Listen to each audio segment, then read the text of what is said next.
Hey there, tech enthusiasts. Welcome back to our channel.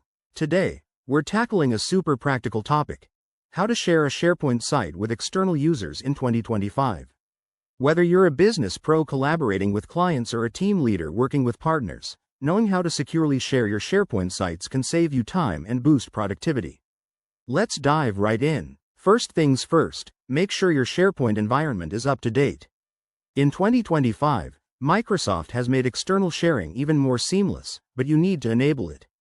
Head over to the SharePoint Admin Center by logging into your Microsoft 365 account. Once there, navigate to the Policies section and check your external sharing settings. Look for the option that says External Sharing and ensure it's set to Anyone or New and Existing Guests based on your needs.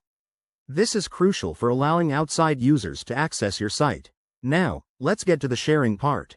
Go to your specific SharePoint site and click on the Site Settings gear icon in the top right corner.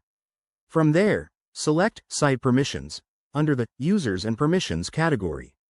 You'll see an option to invite people. Click that, and you'll be prompted to enter the email addresses of the external users you want to share with. Remember, these users need a Microsoft account or will be prompted to create one as a guest. Next, choose the permission level. Options like Can View for read-only access or Can Edit for full collaboration. After you add the emails and set permissions, hit Send to invite them.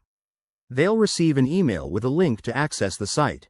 Pro tip: always review and monitor shared access in the Shared With section to maintain security and revoke access if needed. One more thing.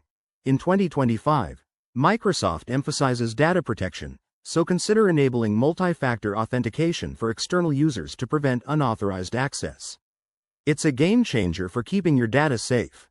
There you have it. You've now mastered sharing your SharePoint site with external users. If you found this helpful, give it a thumbs up, subscribe for more tech tips, and drop your questions in the comments.